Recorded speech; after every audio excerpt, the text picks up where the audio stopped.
Hello मम्मा, हमारा channel subscribe करने और नीचे घंटी को दबा दें।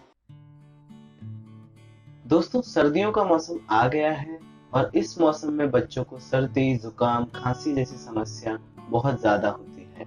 कई बार तो उनके गले में इतना कफ हो जाता है, उनकी छाती में इतना कफ हो जाता है कि उन्हें सांस लेने में भी परेशानी होने लगती है। ऐसे में ज्यादातर माता पिता सोचते हैं कि वो अपने बच्चे को छाती की जकड़न या छाती में जमे कफ से राहत कैसे दिला सकते हैं।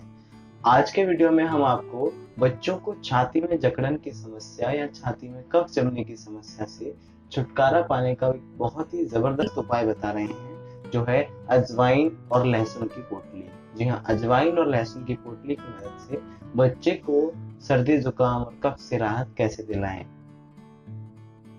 सबसे पहले तवे पर लहसुन और अजवाइन को अच्छे से भून लें। अब इसे एक सूती कपड़े में बांधें और ये जब हल्का हल्का गर्म हो तब इस पोटली को बच्चे की छाती पर हल्का हल्का रगड़ें या पोटली से बच्चे की छाती की मसाज करें। इसका उपयोग करते समय इस बात का ध्यान रखें कि पोटली ज्यादा गर्म ना हो, वरना बच्चा थोड़ा जल सकता है। इसके लाभ क्या है? ये आपके बच्चे की छाती की जकड़न को कम करता है और उसे बंद नाक की समस्या से छुटकारा दिलाता है। इस घरेलू नुस्खे का उपयोग करते समय निम्न सावधानी जरूर बरतें। जब अजवाइन और लहसुन की पोटली ठंडी हो जाए तब आप इसे तवे पर गर्म करें।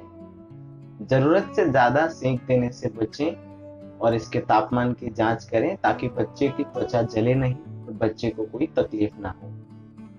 एक बात का खास तौर पर ध्यान रखें, यदि आपके बच्चे को बहुत तेज सर्दी जुकाम है और उसको सांस लेने में घरघराहट की आवाज आ रही है, तो आप इस बारे में डॉक्टर से संपर्क जरूर करें।